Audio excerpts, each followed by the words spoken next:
Para aumentar o volume do seu peitoral sem precisar sair de casa, eu vou te ensinar a flexão de braço. Quando a gente olha para todo o nosso lado mais inconsciente, o peitoral ele sempre foi visto como uma musculatura que demonstra poder. Então, se você lembrar dos macacos quando eles vão lutar, eles inflam o seu peitoral e até batem para mostrar o quanto que eles são fortes e poderosos. Não é à toa que essa musculatura é fortemente relacionada à autoestima e autoconfiança. Você vai precisar de duas coisas que eu tenho certeza que você tem, que é você e um chão. Tá de sacanagem, xerife! É um exercício que, além de trabalhar muito bem o peitoral, ele também trabalha a parte anterior do ombro, trabalha tríceps. E a gente até pode falar que ele tem um certo trabalho em toda a musculatura eretora da coluna e abdômen. E ainda a gente consegue fazer uma regulagem de peso para deixar ele mais pesado ou mais leve, para se adequar ao seu nível de condicionamento. Eu já tô cansado. Então a gente já tá aqui no chão. Eu quero que você fique exatamente ajoelhado para colocar a posição da mão, porque um dos erros é deixar a mão aqui muito fechada. Olha como que o meu cotovelo ele flexiona demais, ó. E isso faz com que a exigência tanto do tríceps quanto do meu próprio cotovelo, a articulação mesmo, seja maior do que deve. Então o afastamento dela vai ser basicamente para você manter esse cotovelo quando você estiver com o peito no chão, mais ou menos em 90 graus. E aí a gente tem uma distribuição da carga interessante, tanto para peitoral quanto para esse tríceps. Agora, ainda falando da posição das mãos, um erro que pode acontecer é uma mão estar mais alta do que a outra. Você vai perceber que um braço está mais para cima, o outro está mais para baixo. Fica até estranho fazer dessa forma. Coloca a mão no chão, lembra do afastamento que a gente acabou de ajustar? Sempre coloca de uma forma que você perceba que as mãos estão paralelas aqui. Se você tiver algum piso que tem algum desenho, facilita. Aqui a gente tem uma distribuição ideal do peso nas duas mãos, trabalho bem interessante dos dois lados. E ainda falando da posição da mão, eu vou te ensinar de uma forma que a gente exige menos da articulação do ombro. Algumas pessoas vai colocar as mãos aqui exatamente na altura do ombro. Quando você deixa esse braço na mesma linha do ombro, você aproxima as estruturas da sua articulação. E isso, a longo prazo, pode te trazer problema, ou até a médio prazo. O que eu gosto de fazer? Ao invés de colocar a mão lá em cima, na altura do ombro, você vai colocar o seu polegar mais ou menos na altura aqui da axila, ou até um pouco mais para baixo. E aí aqui eu tenho um baita exercício com um conforto muito grande pro meu ombro. No final das contas, a gente quer trabalhar a musculatura e preservar a articulação, né? O quarto erro na flexão de braço diz respeito à posição dos pés. E aqui a gente tem um ajuste de intensidade. Olha que interessante. Posicionei a mão. Se eu deixar o meu pé apoiado, eu tenho todo o peso do meu corpo para fazer o exercício. Se tiver pesado dessa forma, eu posso apoiar o joelho no chão. E aí eu diminuir tanto o peso do corpo, quanto também a mecânica do exercício. E isso vai deixar ele mais leve para mim, ó. Inicialmente, vai tentar fazer com o pé no chão. Se você fizer, sei lá, menos de umas 10 repetições, caraca, pode apoiar o joelho. Você vai fazer até um nível de intensidade,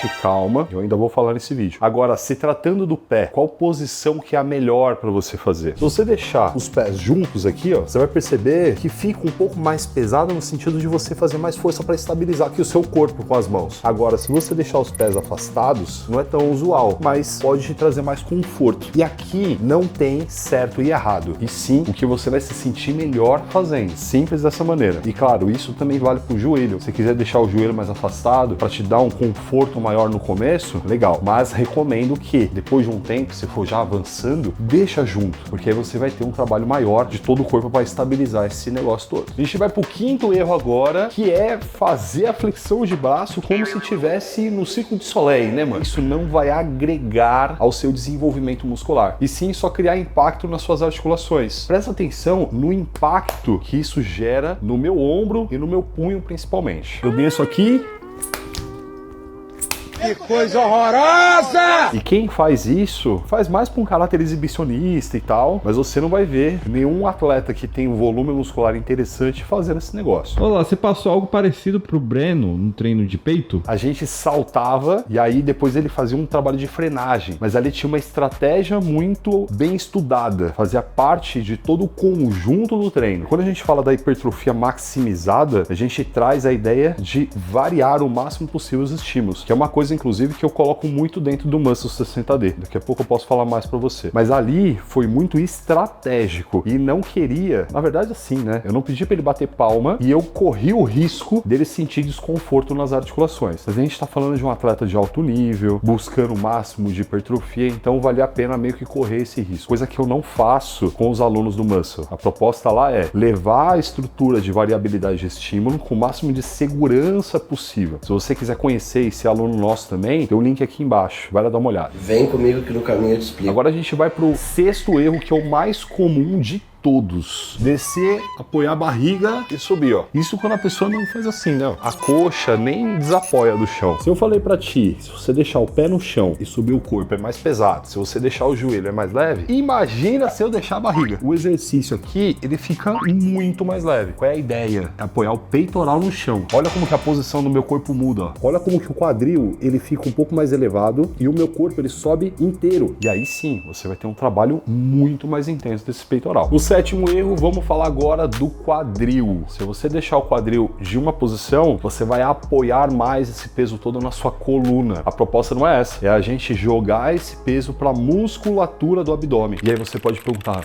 mas flexão de braço trabalha abdômen? Sim, e não trabalha pouco não, hein? Se você deixar esse quadril muito alto e muito empinado, você tem esse peso meio que apoiado lá na sua coluna. Olha o que eu vou fazer com ele agora. Eu deixei ele mais estabilizado, um pouco mais para dentro, ó, numa posição mais neutra. E para isso eu já faço força no abdômen. Eu mantendo ele nessa posição, eu tenho um movimento mais saudável pro meu corpo todo e ainda ganho um trabalho de abdômen, mano. O oitavo erro na flexão de braço diz respeito à amplitude de movimento. Quanto maior a amplitude de movimento, melhor o resultado de crescimento muscular. A proposta é a gente explorar o máximo possível dessa amplitude de movimento. Então o erro muito comum aqui é as pessoas não descerem tudo e já subir, ó. Percebe que tem um espaço grande entre o meu peitoral e o chão? Isso faz com que o trabalho muscular seja menor. Então a proposta aqui é eu descer até encostar esse peitoral no chão. Com isso, eu alongo o máximo possível da musculatura. E aí a gente tem um aproveitamento melhor do exercício, gerando mais resultado para ele. Na hora que eu subir, mesma coisa, eu vou subir até o final, porém deixando o cotovelo levemente flexionado. Dessa forma, eu consigo deixar a musculatura tensionada, coisa que é muito importante. Desceu até encostar o peitoral no chão e sobe até esse ponto. Como que é a execução perfeita da flexão de braço? Então, inicialmente, deixar um afastamento interessante das mãos para que consiga ter esse ângulo aqui de 90 graus do cotovelo. Você vai também prestar muita atenção para essa mão não estar desalinhada, né? E o polegar na altura aqui da sua axila, a posição do pé, eu disse que pode ficar afastado, mas fechado aqui é legal. Se tiver pesado, pode apoiar o joelho também, tá tudo bem. E o quadril não é para jogar ele para cima, a coluna inteira vai ficar ereta. E aí você vai subir, desce o peitoral até encostar no chão e sobe até o final. Mantendo o movimento desse jeito, você tá fazendo ele perfeitamente. E aqui vai até uma dica para você ter mais resultado ainda de hipertrofia. Quando você for descer, você desce uma velocidade um pouco mais controlada daquela que você sobe. Então, ó, desceu mais controlado, sobe. A fase excêntrica, quando o músculo tá alongando, ela gera mais estímulo para hipertrofia. Então, vamos otimizar ela. Agora você precisa saber quantas séries fazer, quantas vezes fazer por semana. Aqui você só aprendeu o exercício. Nesse vídeo aqui, ó, eu te passo exatamente um treino inteiro, usando somente flexão de braço. E o mais interessante, aqui tem até algumas variações desse exercício. E fique tranquilo que você vai fazer tudo isso na sua casa. O que você precisa de um espaço assim como o que você viu nesse vídeo. Clica aí, vai lá.